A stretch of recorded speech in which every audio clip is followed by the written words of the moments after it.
Muy buenas tardes a todos. Sean bienvenidos al primer webinar de la serie Hablemos de Construcción Sostenible, organizado por la Asociación Cibao de Ahorros y Préstamos. Agradecemos muy sinceramente que hayan reservado este espacio en sus agendas para acompañarnos en esta tarde. Hoy tenemos el privilegio de escuchar la conferencia Construyendo el camino hacia unas finanzas sostenibles y negocios resilientes, a cargo de nuestro estimado arquitecto Rodolfo Santamaría. Pero antes cedemos la palabra al señor José Luis Ventura, presidente ejecutivo de la Asociación Cibao. Adelante. Gracias, Yara. Y muy buenas tardes a todos. Es un honor darles la bienvenida al webinar Construyendo el camino hacia las finanzas sostenibles y negocios resilientes. El primero de la serie, Hablemos de Construcción Sostenible. Hemos diseñado este espacio con el firme propósito de seguir impulsando el conocimiento y la acción en torno a la sostenibilidad desde una perspectiva financiera y empresarial. Este encuentro adquiere especial relevancia a la luz de un hito reciente para nuestro país, la aprobación de la taxonomía verde en el año 2024, que representa un paso fundamental hacia la promoción de inversiones con impacto ambiental positivo. Como saben, el sector construcción fue uno de los 7 sectores priorizados en la taxonomía, lo cual no solo confirma los desafíos, sino también el amplio potencial que tiene esta actividad para contribuir a la mitigación del cambio climático y el uso responsable de los recursos naturales.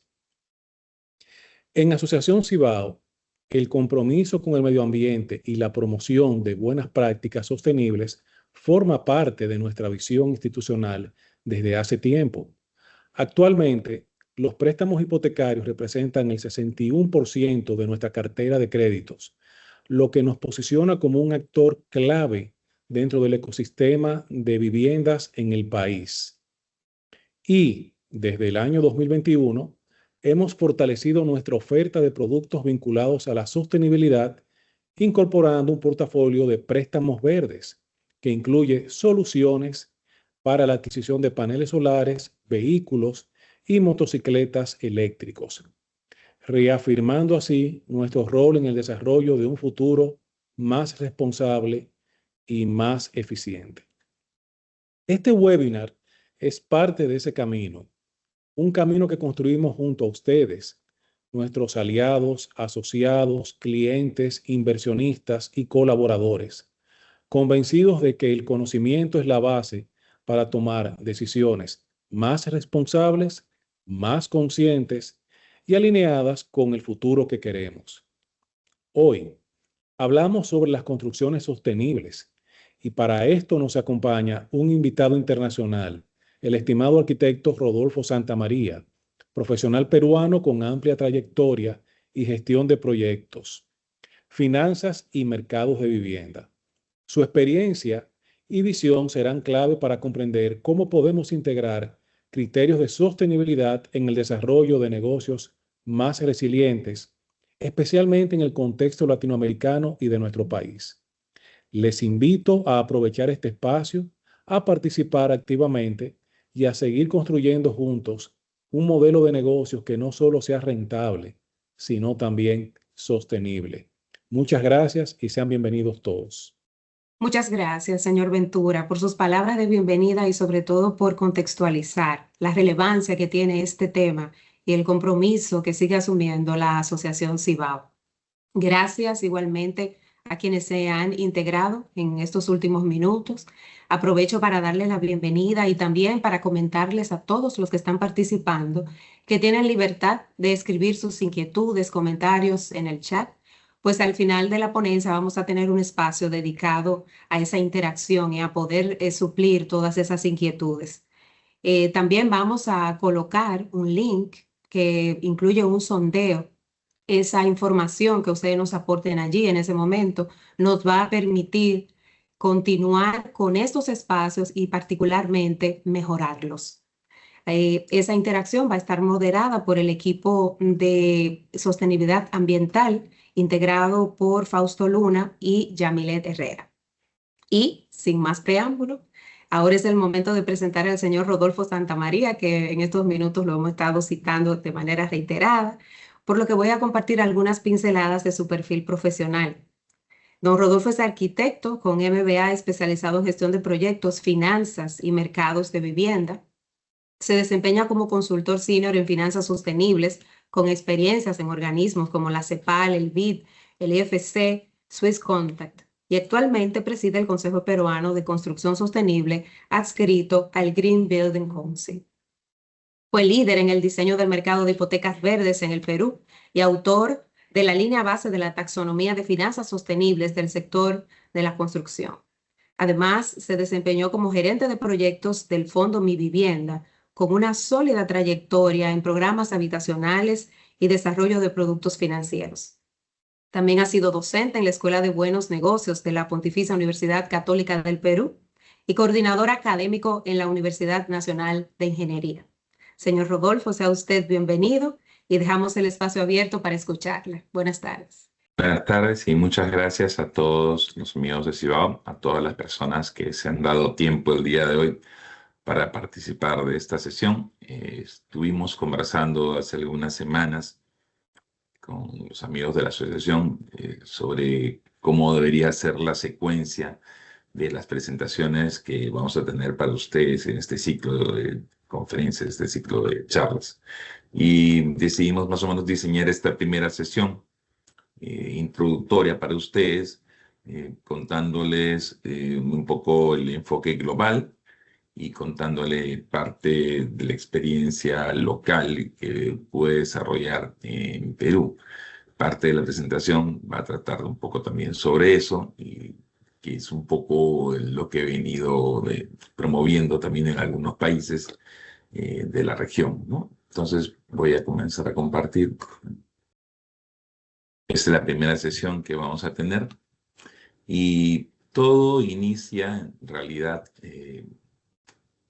en el marco de algunas conferencias de los últimos años basados en un tema muy importante que es el tema financiero. Hay unos compromisos globales y el Acuerdo de París es uno de ellos que ha sido suscrito prácticamente por la mayoría de países del mundo. Y en este Acuerdo de París tiene algunos deadlines referidos al año 2030 y al año 2050. Y están vinculados a temas que tienen que ver con la mitigación del cambio climático, tratar de reducir la velocidad de incremento de temperatura en el mundo y adaptarse a las consecuencias de este cambio climático, ¿no? A efectos de crear unas ciudades más resilientes y que la población no se vea afectada.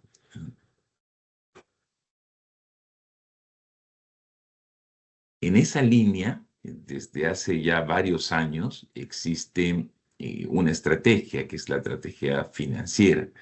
Y esta estrategia financiera tiene que ver cómo se van a movilizar o cómo ya comenzaron a movilizarse los recursos globales, ¿no? El dinero es global, es parte de lo que menciono siempre. Y claro, se aplica de manera local. Pero nuevamente el dinero que circula en el mundo es global y bajo ese enfoque global existen algunos fondos especiales, ¿no? El Green Climate Fund, el Global Environmental Facility, el Adaptation Fund, el Climate Investment Funds. También existen fondos privados, como los de BlackRock o como los BNP Paribas, por ejemplo. Y existen también algunos fondos nacionales en algunos países, ¿no? Entonces, en Costa Rica, la FONAFIFO, en Perú tenemos Fondo Verde, en Colombia el Fondo Económico Sostenible. Y todos estos recursos están alineados, orientados a que las inversiones en cada uno de los países del mundo estén orientadas a ya sea mitigación o adaptación del cambio climático. Y en esa línea es que después se proponen las taxonomías, ¿no? La primera taxonomía que se logra publicar es la taxonomía relevante, por decirlo así, fue la taxonomía europea, del cual posiblemente varias taxonomías se han ido derivando. Y la intención de estas taxonomías es ir orientando estos fondos. El mensaje, simplemente en claro, es que en el corto plazo nosotros tenemos la opción de decidir qué tipo de inversión vamos a desarrollar, vamos a ejecutar. Y en mérito de eso, nosotros, si es una inversión que va a contribuir o una inversión verde, como se le suele decir. Y entonces las inversiones verdes tienen algunos beneficios, tienen algunas concesiones, posiblemente dependiendo de la inversión, la ubicación, 100 básicos menos, 150 básicos menos. Y esa es una opción al día de hoy.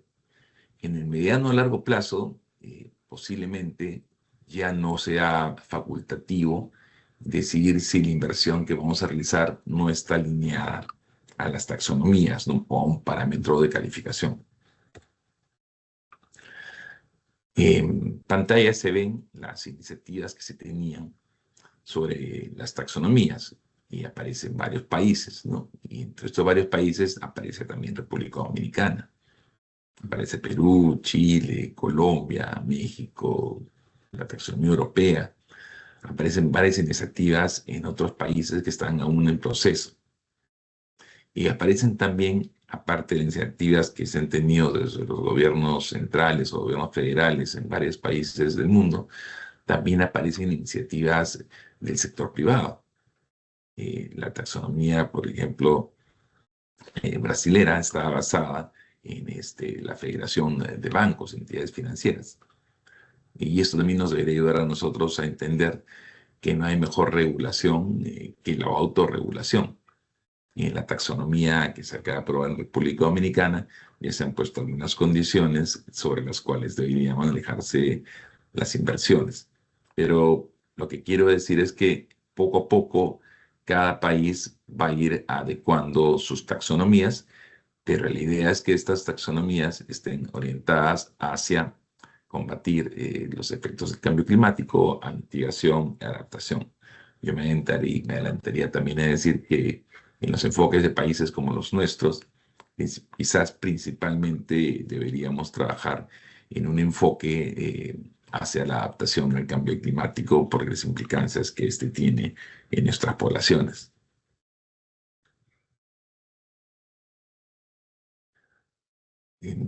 Para los que estamos en la industria, para los que estamos en el sector, para los que estamos vinculados a la academia, ya se ha evidenciado que los edificios, el proceso de construcción, tiene un impacto importante en la emisión de gases de efecto invernadero, ¿no? Tomé como referencia una tesis doctoral que conseguí en español para poder publicarla, y está basada en que, si bien es cierto, el proceso de producción de las edificaciones en sí mismo tiene algunas implicaciones, algunas implicancias referidas a la emisión de gases de efecto invernadero, las principales emisiones en realidad se realizan durante la operación y mantenimiento de los edificios. Si bien es cierto que en la producción de materiales hay un impacto en el transporte de los materiales desde su origen hasta el destino donde se utilizan en las edificaciones, hay un impacto.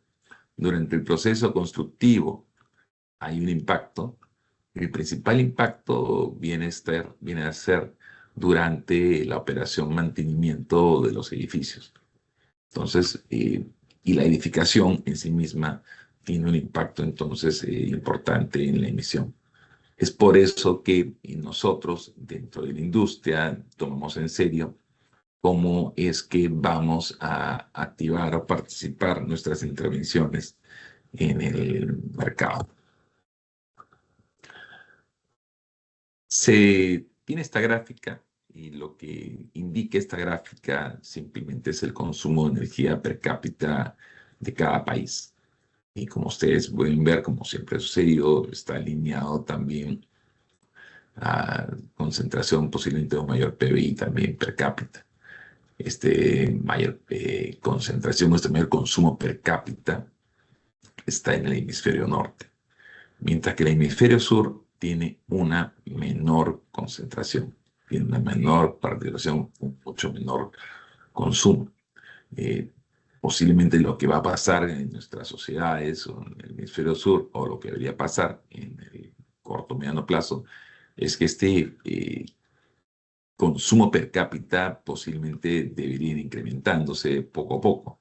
No porque vayamos deberíamos emitir más, consumir más energía para emisión de mayores gases, sino que necesitamos ese mayor consumo, ¿no? Hay muchos países en el hemisferio sur donde simplemente las familias no tienen una congeladora, no tienen cómo refrigerar los insumos, y se pierde mucho, o hay mucha merma, o hay mucho gasto en consumo diario, porque no existe forma de refrigerar los alimentos, por ejemplo. Entonces se espera que este incremento, este consumo se vaya incrementando poco a poco en algunos años más, ¿no? También es cierto que en varios países del hemisferio sur el nivel de industrialización es muy bajo. En algunos años lo que debería pasar es que nuestros niveles de industrialización del hemisferio sur deberían mejorar, deberían incrementarse. Y eso posiblemente va a hacer que nuestro consumo per cápita se incremente, ¿no? Pero como se ve en la gráfica, en realidad tenemos un consumo muy bajo. En ese enfoque, lo que deberíamos prever nosotros es que sea mayor consumo, esas mayores...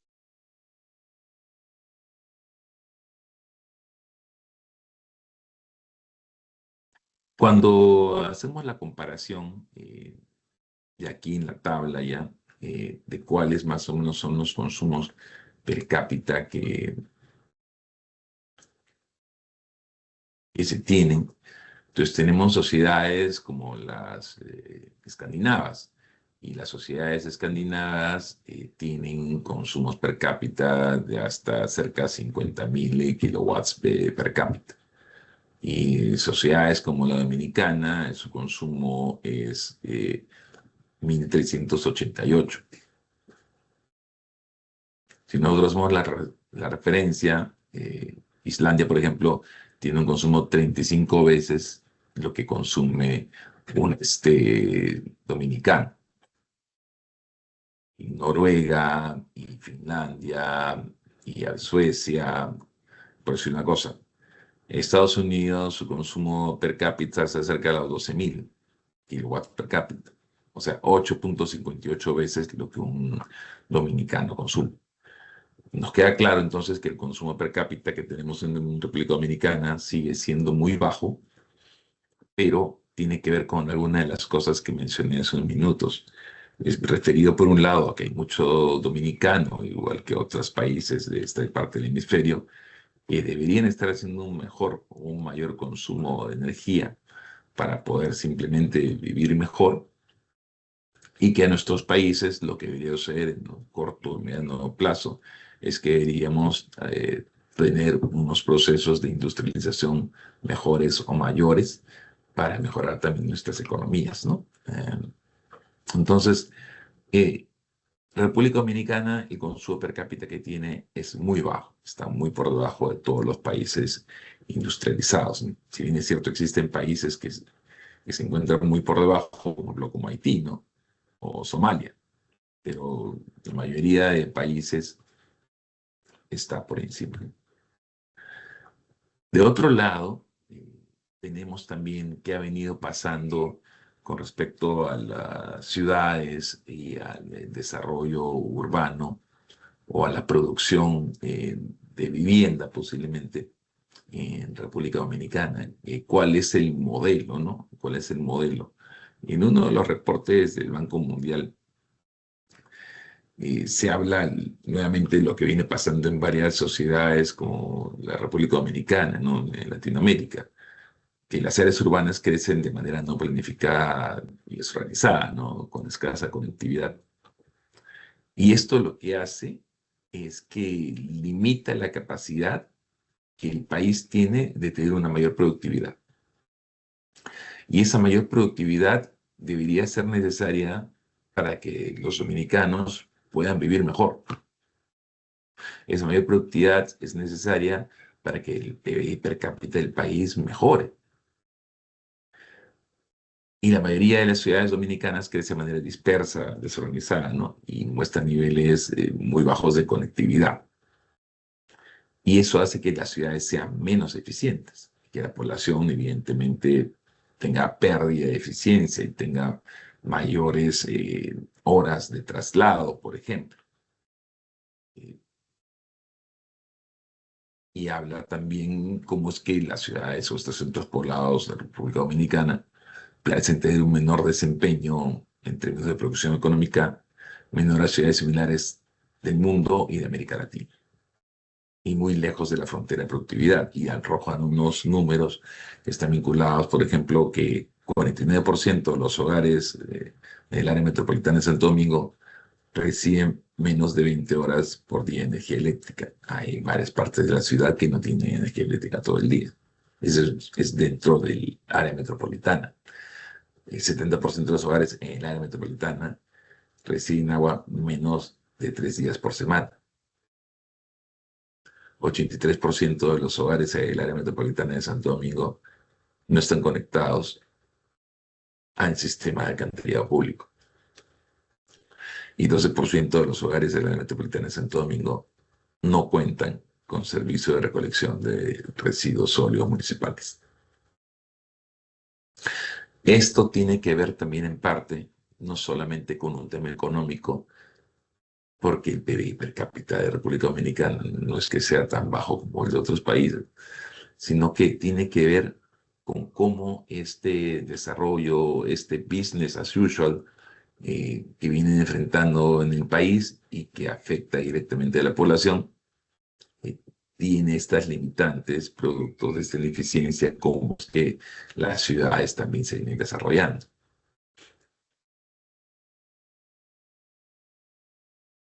Y bueno, ahora voy a hacerles el comentario de las oportunidades y que es un poco lo que nos pasó a nosotros en Perú. He tenido suerte, como han escuchado durante la presentación, de poder tener algunas funciones importantes, relevantes en el proceso aquí en Perú, ¿no? Claro, fui gerente de proyectos en el Fondo Mi Vivienda. El Fondo Mi Vivienda es un banco de segundo piso que promueve la vivienda en el Perú. Y fui gerente de proyectos, voy a desarrollar el mecanismo de hipotecas verdes. Y también, hace algunos años, también pude participar en el desarrollo de la taxonomía en finanzas sostenibles para el sector construcción. Y en los últimos años soy parte también, a través de mi empresa, que es Masha, del Perú Green Building Council, del Consejo Peruano de Construcción Sostenible, ¿no? Y en los últimos años he sido vicepresidente y para el último periodo estoy asumiendo la presidencia del Perú Green Building Council. Una de las cosas que pasó en esta situación que presento aquí es que yo también he tenido mucha suerte y he podido ser becario de la cooperación sueca, alemana y holandesa para poder estudiar sobre construcción sostenible, sobre planificación urbana, sobre gestión urbano-ambiental. Cuando yo he podido viajar después, el año 2010, a Dessau, donde queda la Bauhaus para los que son arquitectos, ingenieros, estaba en Alemania, yo ya había recorrido mucho tiempo y había estudiado muchísimas cosas, ¿no? Pero ¿qué es lo que había pasado, no? Cuando voy a Dessau, voy y me encuentro con que hay un evento que se llamaba Greening Real Estate Markets. Y era un evento organizado por Naciones Unidas para Europa y en una agencia federal de medio ambiente. Y en este evento, en esta agencia en Dessau, después de haber visitado la Bauhaus, fui a este evento, este seminario, y en ese seminario encontré banqueros y desarrolladores inmobiliarios que contaban cómo sus negocios eran más resilientes, eran más sostenibles y con mayor profit, produciendo y participando de mercados verdes. Yo, que era un académico, y yo que había estudiado muchísimo, y que había escuchado evidentemente también parte de la teoría, ¿no?, y la práctica, recién pude entender en este momento que el mercado tenía una posibilidad de desarrollarse si es que los actores estaban tan convencidos como estos banqueros y estos desarrolladores inmobiliarios hablaban en Europa. Claro, en este evento no solamente había europeos, había también evidentemente actores de otras partes del mundo, ¿no? Entonces, ese fue el cambio que que hizo posible desarrollar una propuesta para Perú. Tratar de entender que el mercado tiene una potencia capaz de resolver muchas cosas. Hace algunos años, aquí en Perú había una ciudad que se llama, o existe una ciudad que se llama Chimbote. En esta ciudad que se llama Chimbote, es líder o era líder en producción de harina de pescado, ¿no? El líder en producción de harina de pescado. Y en esta ciudad, para producir la harina de pescado, se utilizaba una tecnología muy arcaica de quema. Y cuando se producía la harina de pescado, toda la ciudad de Chimbote apestaba, ¿no? Y varios kilómetros a la redonda. Y la gente de Chimbote ya se había acostumbrado, y la gente que iba por trabajo o por visita, bueno, sabía que la ropa había quedado oliendo con un olor especial, producto de esta situación. Sucedió que el mercado comenzó a demandar harina de pescado, pero harina de pescado Prime. Y la harina de pescado Prime ya no podía seguir produciéndose con estos métodos arcaicos. Y al día de hoy, entonces, las fábricas que están en Chimbote ya no producen de ese modo, ya cambiaron la tecnología y la ciudad ya no huele o apesta como antes. Entonces, más allá que un tema regulatorio, más allá de un tema de responsabilidad, el mercado tuvo un impacto importante y pudo hacer cambiar esta situación. Igual, entonces, era la situación que nosotros encontramos aquí en Europa y cómo posiblemente debería ser el enfoque para una estrategia para Perú.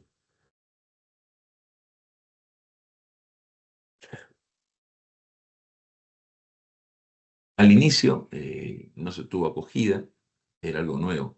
Entonces, claro, cuando yo hice la propuesta inicial, entonces no hubo la acogida, no hubo la aceptación, pero yo cito acá, ¿no?, a Amar Bossé. Amar Bossé indicaba, ¿no?, mejorar implica hacer las cosas de una manera diferente, y hacer algo diferente implica coraje, o sea, valentía. Y Amar Bossé, por si acaso, para los que no se recuerdan, es el de los parlantes. Amar Bossé, por si acaso, era profesor también del MIT. Entonces, hacer las cosas de una manera diferente implica coraje y valentía, ¿no?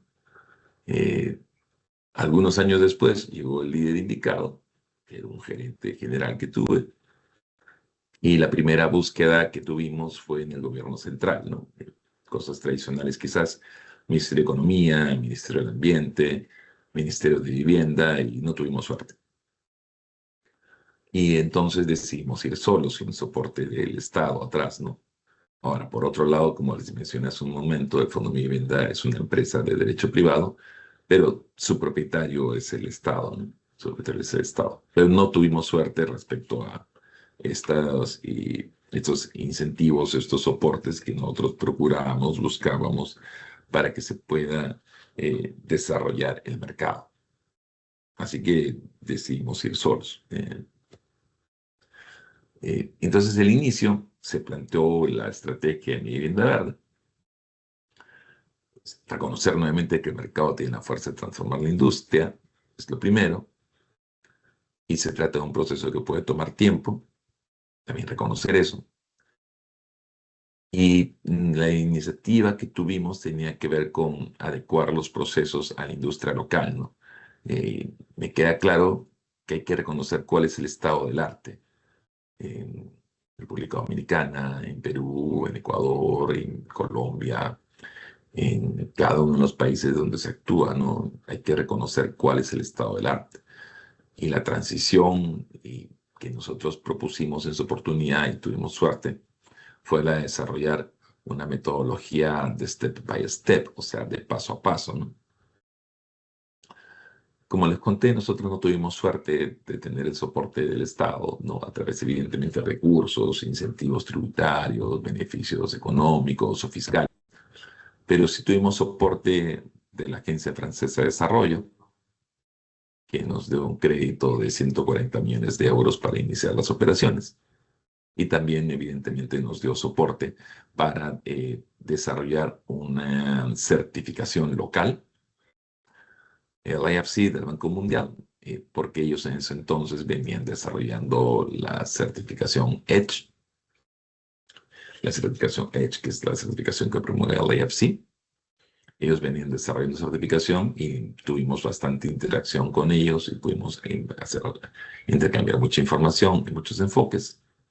El BID, que nos permitió conocer otras realidades, otros sistemas de hipotecas verdes, como el mexicano, y la GIZ, que nos ayudó a hacer el desarrollo de las capacitaciones también para la industria financiera peruana sobre riesgos ambientales y sociales. Entonces, hubo demasiado soporte, hubo demasiada ayuda para el desarrollo de estas iniciativas. ¿Por qué? Porque la iniciativa era correcta y era buena y era oportuna. Lo que yo preveo que va a pasar en República Dominicana es que en el momento que se va a avanzar en esta línea, también se va a poder contar entonces con soporte de todas estas iniciativas o multilaterales, ¿no?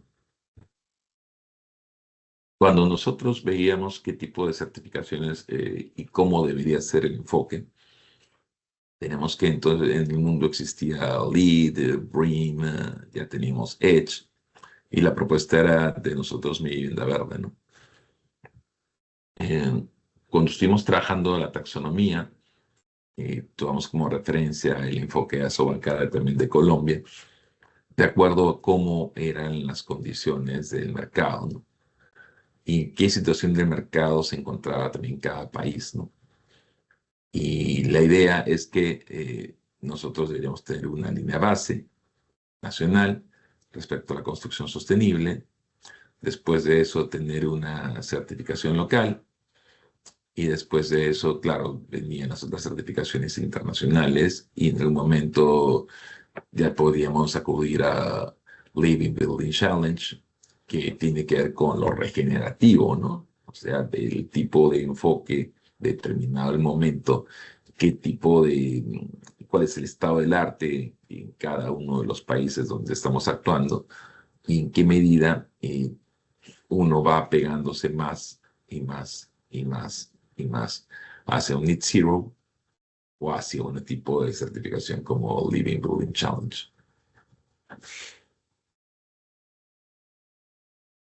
Esto tiene que ver con el reporte de operaciones en Perú del mercado de hipotecas. Ustedes, como una sociedad, también como en el caso de Perú, hay mucha informalidad en los ingresos. Hay mercado hipotecario, en realidad, que debería ser mucho más grande. Estoy siendo pequeño todavía. Pero lo que ustedes ven aquí en la pantalla, en las barras azules o celestes, son las operaciones del mercado que se dan para lo que podemos decir vivienda no social o donde no opera el Estado. Las barras grises que están acumuladas tienen que ver con las operaciones del programa Mi Vivienda. El programa Mi Vivienda era un programa que hasta el año 2016 era un programa tradicional de hipotecas, pero en el año 2016 se lanza la estrategia de Mi Vivienda Verde. Y la estrategia de Mi Vivienda Verde, como indicaba hace unos momentos, era una estrategia que procuraba desarrollar un grado de exigencia para las edificaciones que iban a ser certificadas, y las familias que acudían y compraban viviendas en estos proyectos certificados iban a obtener una tasa concesional y un bono producto de la ingeniería financiera, producto de la ingeniería financiera de un crédito concesional que en este caso teníamos en la Agencia Francesa de Desarrollo. Esa fue la concepción inicial, pero el lanzamiento del producto, lo que se determinó es que hay un bono. Y este bono lo que tenía era capturar y cubrir el diferencial de producción entre una vivienda tradicional y una vivienda verde. Cuando se hicieron los cálculos y las estimaciones de cuánto más implicaba producir una vivienda verde bajo el sistema de certificación, se determinó que los valores adicionales de producción de la vivienda no eran 10 ni 15% más, sino en el caso de Perú el costo adicional era 3%. Si producir una vivienda tradicional costaba 100, producir una vivienda verde costaba 103. Y en ese momento entonces el bono que se lanzó era justo de ese valor del 3%, con la idea de liquidar ese costo diferencial del flujo del comprador. El comprador entonces podía obtener una vivienda certificada sin la necesidad de tener un esfuerzo adicional, porque ese esfuerzo adicional era liquidado con el bono que se generaba producto de una tasa concesional y una ingeniería financiera que hicimos nosotros. Entonces el año 2016 se lanza, muy pocas operaciones, 2017 muy pocas operaciones, 2018 algunas operaciones, 2019, 2020 que fue pandemia, 21, 22, 23, 24. Y entonces las operaciones verdes del mercado peruano de cero en el año 2016, en el año 2024 eran el 17%. Las operaciones de vivienda tradicional que no tenían un enfoque de sostenibilidad, donde antes, claro, en el universo, ¿no?, cerca del 30%, terminaron en solo el 9%.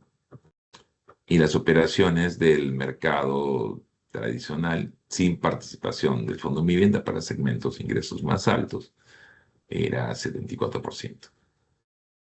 Cuando solamente en el año 2017 era 18% y 82%.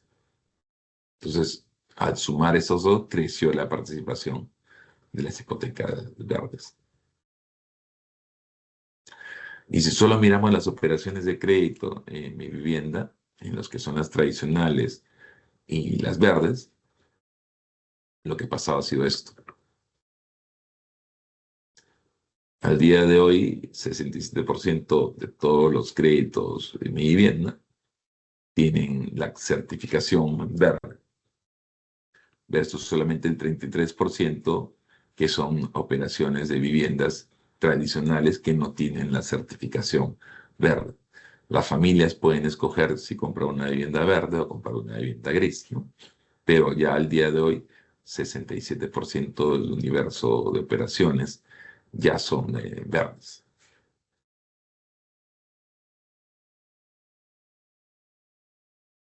Este es el universo de operaciones para el Perú. Esto es del año 2024. Hubieron algunas operaciones y en el Perú el 64% de todas las operaciones que hubieron de mi vivienda, ¿no?, eran verdes.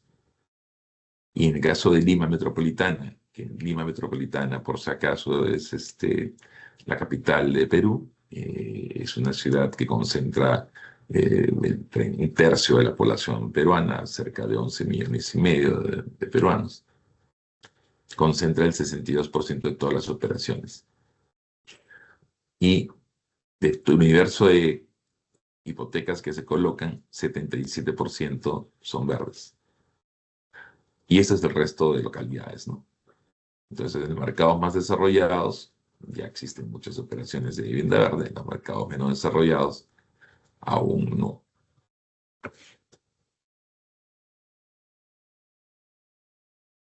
Y dentro de lo que solamente haciendo la exclusión, haciendo el foco en estas operaciones verdes, lo que tenemos es que en el Perú se determinaron 3 niveles de exigencia: el grado 1, el grado 2 y el grado 3.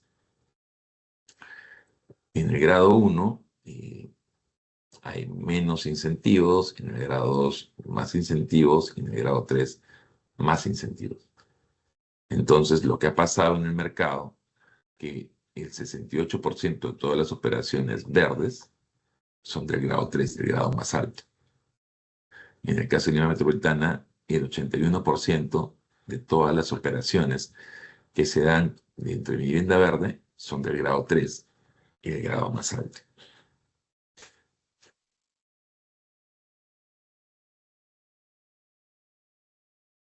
Y lo otro que ha pasado en el mercado también ya desde hace más de un año es que tenemos, aparte de las operaciones que fondea el Fondo Mi Vivienda, ya tenemos operaciones que son promovidas y fondeadas por el IFC.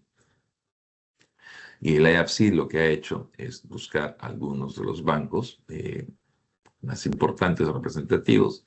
Y, por ejemplo, tenemos las operaciones del BBVA, que es una transnacional, matriz española, donde ya tiene operaciones también con el IFC. Y por otro lado está el Banco de Crédito del Perú, que vendría a ser como el Banco Popular de República Dominicana, donde ya también tienen operaciones también con el IFC. Y también el BANPIF, que es un banco de matriz también española, donde también ya tienen operaciones con el financiamiento de la IFC. Y, por ejemplo, cada uno de estos ha desarrollado sus beneficios especiales, ¿no? En un caso hay un descuento, en este caso es 40 básicos, y en este caso hay un bono de 2.8% del monto financiado, ¿no?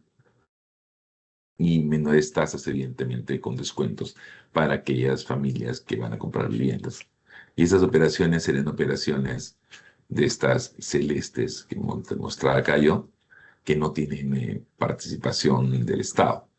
Entonces, en lo que es el Estado, a través del Fondo Mi Vivienda, este es el resultado de las operaciones, pero lo que es el mercado tradicional, regular, donde no participa el Estado, donde no hay subsidios, no hay tasas especiales, el mismo mercado ha ido desarrollando sus estrategias, sus mecanismos y el impacto. Entonces, en estos proyectos, por ejemplo, en estos programas de operaciones, se trata de trabajar siempre con certificaciones, ¿no? Con certificaciones, con edificios certificados. El mensaje, claro, desde el punto de vista hacia los desarrolladores inmobiliarios, por ejemplo, ¿no? Es que tiene que ver con lo que mencionaba antes, ¿no? Al día de hoy quizás uno tiene la chance de optar por una inversión tradicional o una inversión sostenible. Pero lo que va a pasar en corto plazo también es que algunos líderes van a comenzar a producir edificaciones sostenibles, y que esos líderes que comienzan a producir edificaciones sostenibles van a tener ciertas ventajas sobre los que no lo estén haciendo, cuando es facultativo. Pero en el mediano a largo plazo, menciono realmente el dinero es global, la exigencia va a ser que las inversiones tengan que ser sostenibles. Y si no estamos calificados en esa línea, si no estamos preparados para ese futuro próximo, posiblemente nuestro negocio no sea resiliente y va a tener impactos negativos y quizás tengamos que cambiar de rubro o comenzar otra vez de cero. Es una lámina más corta que se preparó con la GIZ un poco para el tema de taxonomía, pero tiene que ver con el impacto en las certificaciones verdes que han habido en Perú, ¿no? Y justamente con el lanzamiento de Mi Vivienda Verde y con el lanzamiento de EDGE. Muy pocas operaciones, 2017 algunas, 18, 19, 21 pandemia, pero el 2021 otra vez, ¿no? Con las certificaciones principalmente. Cuando hablamos de construcción sostenible, Las primeras iniciativas que han habido en nuestros países tienen que ver, por ejemplo, con edificios de oficinas, edificios corporativos, porque casi todos las empresas foráneas que venían a Perú, por ejemplo, requerían cierto nivel de exigencia y homologación y certificación de los edificios donde iban esas oficinas. Y se produjo mucho edificio certificado LEED, por ejemplo. Igual con los nuevos desarrollos para hoteles, inclusive centros comerciales, ya también tienen ciertas certificaciones, ¿no? Pero el principal volumen de edificios o de área a construir, evidentemente también está vinculada ahora al tema de vivienda, ¿no? La historia que les contaba termina más o menos en esto, que por si acaso la certificación local que se desarrolla en Perú se ha desarrollado y se ha logrado homologar con el Climate Bond Initiative. Obtener la certificación y la homologación de Climate Bond Initiative permite a cualquier certificación local obtener dinero global. No, obtener dinero global. Entonces, esto de aquí permite obtener dinero de cualquier fondeador porque está certificado por el Climate Bond Initiative, la estrategia peruana. Igual que también está la colombiana, por ejemplo, ¿no? Y si parte de la idea es que se trabaje algo localmente en República Dominicana, también evidentemente en algún momento debería terminar como una certificación de Climate Bond Initiative. ¿Qué beneficios tiene esto para los compradores, ¿no? Para las personas que van a comprar? Porque siempre se habla de un círculo vicioso, ¿no? Que limitaba el desarrollo del mercado de edificaciones sostenibles, ¿no? Por un lado, los desarrolladores, bueno, yo pudiera producir edificaciones verdes, pero la gente no me las va a comprar. O también decían, ¿no? Cuando preguntaban a los adquirientes y por qué no compraban edificaciones verdes, decían, bueno, yo quisiera comprar, pero no existen en el mercado. Entonces, ¿qué beneficios se lograron concretamente, ¿no? Para las familias, para las personas, ¿no? En primer lugar, un mejor entregable, o sea, una vivienda mejor y más equipada. También con menores costos de operación y mantenimiento. En el Perú, de manera particular, siempre hago el comentario, lo que pasó es que Perú es un país cuya franja costera, porque tenemos costa, montaña y selva, en la franja costera son ciudades que viven en desiertos, no llueve, y está ubicada el mayor porcentaje de la población peruana en estas zonas. Entonces el enfoque tuvo un enfoque hídrico muy importante, ¿no? Y si bien es cierto, en una certificación local destinada a ahorro de energía y agua, el enfoque fue más que nada hídrico, ¿no? Más que nada hídrico, se ahorraba cerca del 30%.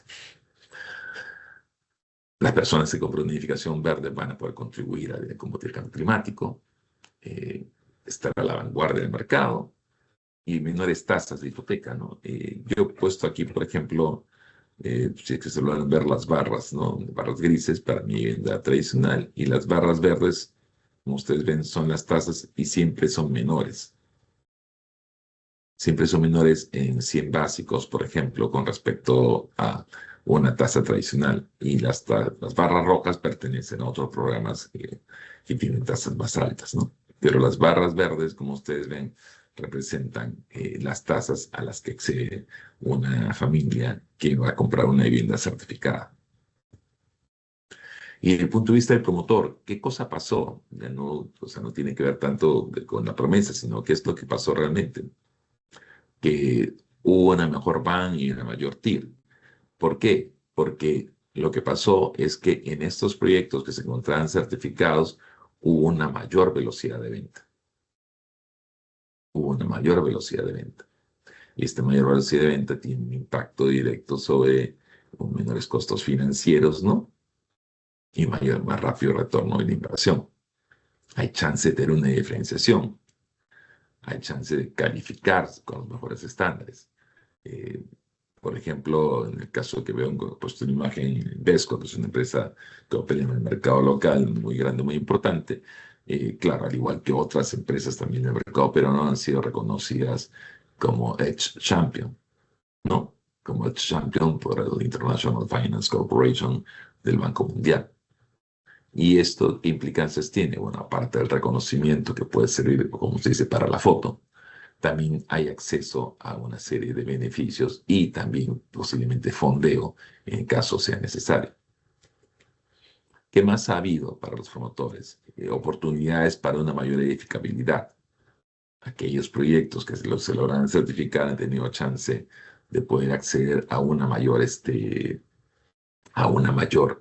eh, edificabilidad. Y he puesto algunas de las ordenanzas que se prestan acá. En Perú, quien otorga las licencias de edificación son los municipios. Quien otorga las licencias de edificación son los municipios. Y en el Perú, varios municipios comenzaron a emitir ordenanzas de promoción de la construcción sostenible. Ahora, cabe indicar que esta gestión se realizó a través del Perú Green Building Council, el Consejo Peruano de Construcción Sostenible, bueno, que yo presido al día de hoy, haciendo gestión y de asesoría y soporte técnico a los gobiernos locales para que se puedan emitir las ordenanzas que propongan y promuevan la construcción sostenible, ¿no? Entonces se lograron emitir en varias municipalidades del Perú, no solo en Lima, sino también en otras ciudades importantes. Finalmente, yo les conté la historia original, donde tras la búsqueda que hicimos al Estado del gobierno central, no tuvimos suerte, pero después de un tiempo ya se ha logrado tener ese soporte. Y el Estado, para el año 2024, acá, por cada crédito verde, prácticamente otorga un bono sostenible.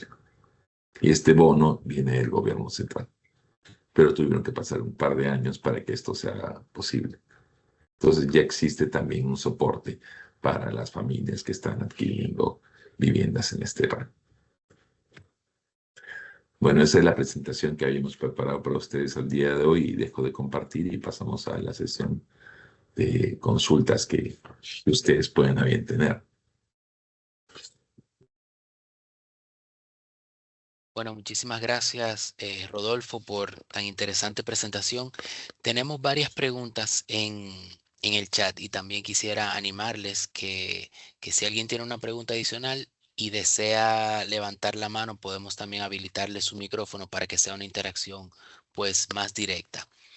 La primera intervención que tengo es un comentario que termina con una pregunta y no sé si alguien de la sala también pudiera animarse a responderla porque quizás Rodolfo no tiene los elementos específicos para dar una respuesta. Dice, en el mercado financiero dominicano, ¿es posible la adquisición de una vivienda a nivel económico para personas emprendedores o financieramente con ingresos financieramente bajos? ¿Qué es lo más económico? Martina tiene la mano levantada. Vamos a habilitar el micrófono a Martina. No sé si es una respuesta a esa pregunta o otra intervención. Adelante, Martina.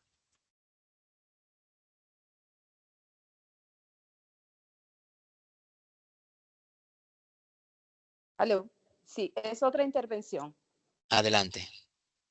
Sí, quería saber para esos proyectos grado 3, que son los que han tenido mayor aceptación, vamos a decir, en cuanto a que reciben ciertos incentivos. Me imagino que parte de lo que ya usted dijo al final, de que pueden edificar con mayor densidad, etcétera, etcétera.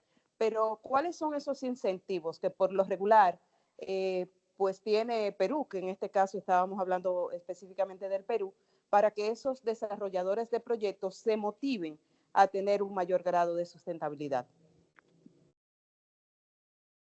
Gracias. Mira, justo mencionaba yo al final de la presentación, ¿no? Todo inició en Perú a través de un soporte a la demanda. Soporte a la demanda. Si tú eres un promotor inmobiliario y el proyecto está certificado grado 3, las familias que van a comprar la vivienda van a tener en el grado 3 el beneficio de un bono de, digamos, cerca de, voy a transformarlo a dólares para que lo puedan tener ustedes. cerca de $1.880. La familia va a recibir un bono de $1.880, quiere decir que le va a permitir comprar con un bono de $1.880, y en adición, esa familia lo que va a hacer es tener un crédito hipotecario de 100 básicos o 150 básicos menos. Entonces la tasa es mucho menor, y la tasa mucho menor en un crédito de 20 años tiene un impacto positivo. En lo que va a ser una tasa menor es que se amplía la base de demandantes, ¿no? O permite la adquisición de una vivienda de mayor valor que antes quizás no hubiera podido acceder. Es así como inició el incentivo y cómo fue el desarrollo del mercado para el punto de vista del demandante. Y después de algunos años, lo que ha habido para el lado del desarrollador son la promoción de las ordenanzas de construcción sostenible, donde producto de estas certificaciones, ellos han podido obtener quizás un piso adicional más para construir. Esos son los incentivos. No existen todavía, ni entiendo que se va a aprobar tampoco en el corto plazo, un incentivo propio tributario. Con los números que he mostrado yo, con esa penetración, creo que ya ha habido un bastante exitoso el caso como para ir viendo beneficios adicionales. Del otro lado de vista, el sector donde no participa el Fondo Mi Vivienda y está operando el IFC, los incentivos que vienen brindando los bancos para que los promotores inmobiliarios decidan participar en el mercado de edificaciones sostenibles, tienen que ver con que hay una menor exigencia de aporte propio. Los promotores inmobiliarios, cuando van a presentar un proyecto dentro de la estructura de financiamiento, son requeridos de repente con un 30-35% de aporte propio, y el resto con un crédito de capital de trabajo o interino, creo que le dicen en República Dominicana. Entonces, si el proyecto es certificado verde, se le va a pedir un número menor de aporte propio, por ejemplo. Y en algunos casos se le va a permitir inclusive tener créditos para adquisición de terrenos, cuando por lo general no se suele dar eso acá. Muy bien, gracias Rodolfo. Tenemos una pregunta de la señora Angelina Hernández. ¿Es compatible la construcción en cemento con el de viviendas verdes? Gracias. Gracias, ahí está. No, sí se ha podido. En Perú mucha de la vivienda que se produce está basada en cemento, ¿sí? Porque al final la alternativa tiene que ver con el ladrillo de arcilla cocida, o sea, con quemar tierra. Entonces sí ha sido posible tanto para las certificaciones internacionales como para la certificación local. Muy bien, tengo una pregunta ahora del señor Ángel Castillo. ¿De qué monto es el bono sostenible que da el gobierno de Perú para viviendas sostenibles? Y lo acabo de mencionar ahora, ¿no? Eran $1.880. Muy bien, tengo otras preguntas aquí. En términos prácticos, ¿cuáles características tiene una vivienda verde? Gracias. En términos prácticos, las primeras versiones que se lanzaron sobre edificaciones sostenibles tenían que ver más que nada con ahorro hídrico, ahorro energético y algo evidentemente de materiales, pero al principio era ahorro hídrico, ahorro energético. Y lo que se pidió al principio fue sistemas de reducción de flujos para el tema de agua. En Perú las edificaciones cuando se entregaban, mejor dicho, se entregaban sin luminarias, sin lámparas. Entonces la población lo que hacía era le ponía cualquier luminaria, cualquier lámpara. Entonces parte de la propuesta era que las viviendas vengan incorporadas ya con luminarias y las lámparas sean LED, por ejemplo. Después esto poco a poco se iba incrementando y dependiendo del grado de exigencia, terminaba, por ejemplo, con el grado mayor que tenía sistemas de iluminación fotovoltaicos para las áreas públicas y también sistema de reuso de aguas grises. Las aguas grises tienen que ver con las aguas servidas. Las aguas servidas, nosotros recibimos agua potable, la utilizamos para el consumo diario, para cocinar, para asearnos, etc. Y después de ser utilizadas se convierten en aguas servidas. Y en las aguas servidas hay dos categorías, las aguas negras y las aguas grises. Las aguas negras son aquellas, por ejemplo, las de inodoro, o aquellas, por ejemplo, que vienen del desagüe de la cocina, que vienen con mucha grasa o no, tipo de cosas. Esas aguas son aguas negras, pero existen aguas grises, el agua del lavado de manos, del baño, el agua de la ducha. Esa agua servida, después de tener un proceso de separación de grasas y otros mecanismos, pueden ser reutilizadas. Y pueden ser utilizadas para eliminar excretas de inodoros, por ejemplo, o para regar áreas verdes. Entonces, en el extremo mayor se pide ese tipo de intervenciones, por ejemplo, ¿no? Muy bien, tengo otra aquí que dice, ¿qué recomendaría a los desarrolladores de viviendas para comenzar a explorar el mercado de viviendas verdes en el En primer país? lugar, sí, en primer lugar, particularmente nosotros estamos por incursionar en el mercado dominicano como una empresa dominicana pronto. Y yo ya he venido conversando con algunos gremios y con algunas asociaciones y con algunas empresas, porque de las cosas que me quedan claras a mí es que deberían los mismos dominicanos ir definiendo su ruta, ¿no? Y la mejor alternativa es que esto sea a través de la constitución de un Green Building Council dominicano.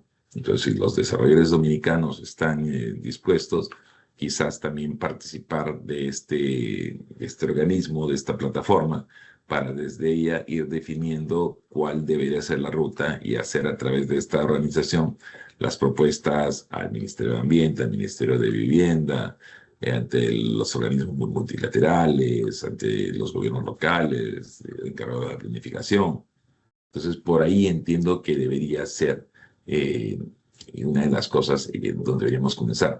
Otra de las cosas que nosotros estamos recomendando es tratar de definir cuál es la huella de carbono del business as usual que se produce actualmente en República Dominicana con el formato tradicional de cooperación informal, ¿no? Para tener evidentemente una línea base con la cual poder contrastar las iniciativas y mejoras que se pueden ir proponiendo desde la industria, ¿no?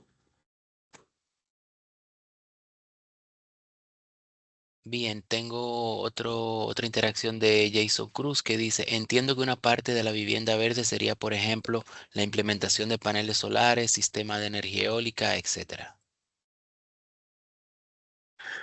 Claro, yo explicaba que en alguno de los grados que se tienen aquí, por ejemplo, esos sistemas lo que permiten es reducir el uso de energía eléctrica de la fuente regular y a través de tener energía eléctrica a través de fuentes sostenibles, alternativas. Entonces, para el caso de mi vivienda, dentro del grado 1, el grado 2 y el grado 3, para el grado 3 ya se está pidiendo que las viviendas tengan sistemas de fotovoltaicos para eliminación, por ejemplo, de las áreas libres, ¿no? Bien, ya estamos casi finalizando. No quiero dejar algunas preguntas aquí.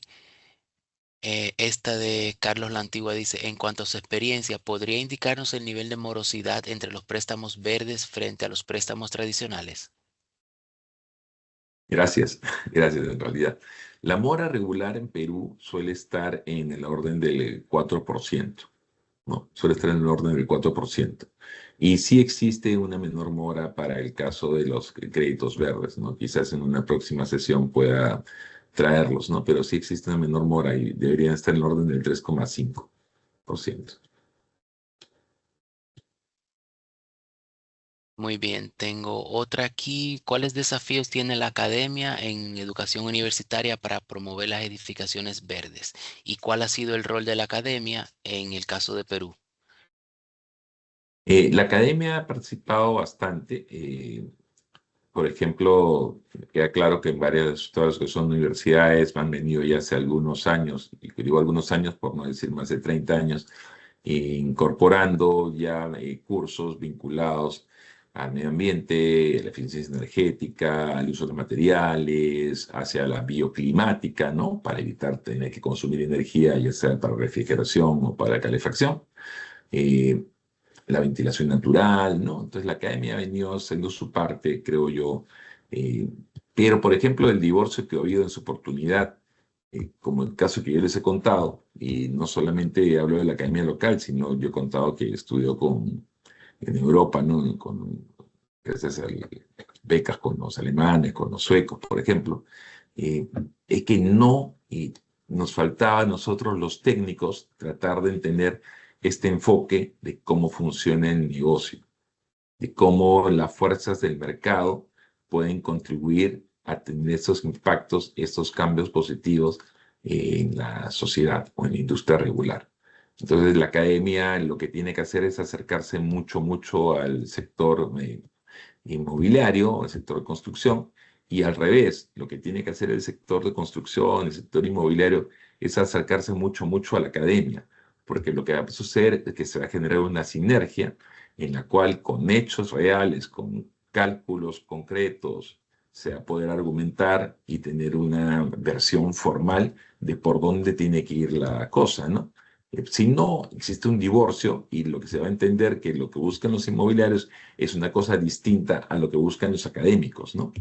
Entonces, lo que toca por parte de la academia es vincularse al sector de la industria inmobiliaria y construcción, y por otro lado, a los inmobiliarios constructores acercarse a la academia, ¿no? Gracias, don Rodolfo. Yo sé que estamos ya muy sobre el tiempo, pero no quisiera dejar un par de intervenciones más que me quedan en el chat. Alex Rosario pregunta, ¿cuál es el perfil de los beneficiarios de las viviendas verdes? Ah, ya, en el caso de Perú, claro, son familias por lo general de segmentos de ingresos medios, ¿no? Voy a ponerle el número también a eso. A ver, déjame poner un número. Las familias principalmente que están accediendo a estos beneficios son familias cuyos ingresos no exceden los $2.000. Cuando digo familia se entiende por lo general que son dos personas, tanto el esposo como la esposa, las que están trabajando, las que están laborando, ¿no? Hay un grupo, claro, de familias también con ingresos de, por ejemplo, de $1.700, también otro grupo importante en ese nicho, ¿no? Eh, por lo general suelen estar en ese rango, ¿no? Entre $1.500 y $2.000. Los ingresos familiares, ¿no? No del individuo, sino de la familia. Muy bien, recordamos que hemos colocado en el chat el sondeo.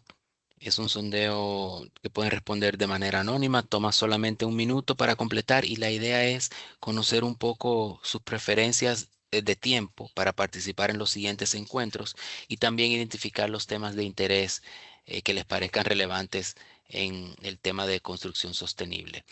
Termino con las interacciones en el chat con esta inquietud. ¿Podrías retomar la idea de cómo ha sido la interacción entre oferta y demanda de viviendas verdes? ¿Los clientes lo valoran, lo demandan o impacta más los incentivos que obtienen los desarrolladores? Mira, ve, entonces en esa línea, ¿no? En esa línea voy a también tratar de contextualizar. Imagínense ustedes que son una familia que habita en Alemania. Imagínense ustedes que encuentran una ciudad que tiene veranos de 40 grados y en la misma ciudad inviernos de menos 20 grados centígrados. Entonces, estas ciudades, lo que hacen las familias es durante todo el año gastar mucha energía eléctrica refrigerándose en verano y calentando en invierno. Entonces, cualquier método de eficiencia energética, lo que va a suceder es que simplemente sus recibos por pagar 800 euros mensuales, de repente pueden ser 200 euros mensuales. Entonces, hay un impacto muy importante en esa situación. En el caso peruano, en realidad, nosotros lo que hemos tenido es una iniciativa de estos años que han sucedido, basada prácticamente en las ciudades de la costa, donde está la iniciativa, y donde los climas en Perú son bastante benéficos, ¿no? O sea, el clima en verano tenemos ciudades, por lo general, hay ciudades que tienen más calor que otras, evidentemente, pero digamos que unos veranos como que de 28 grados y unos inviernos como de 16 grados. Entonces, el consumo energético, ya sea para refrigerarse, para calentarse, no ha estado por ahí.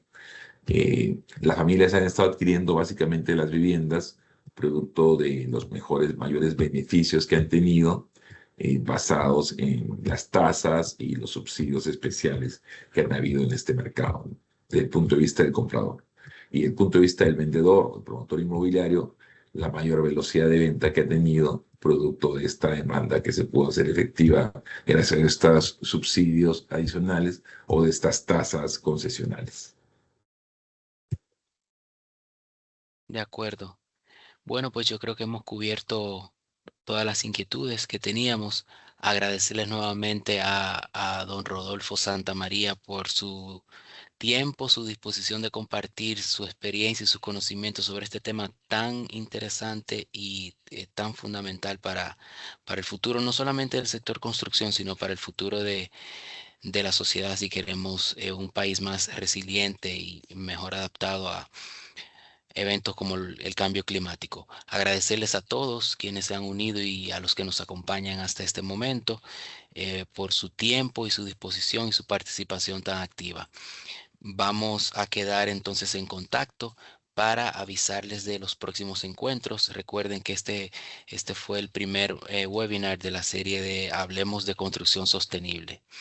De nuestra parte, en nombre de la Asociación Cibao, pues agradecerles nuevamente y quedamos en contacto para futuros encuentros. Muchísimas gracias a todos.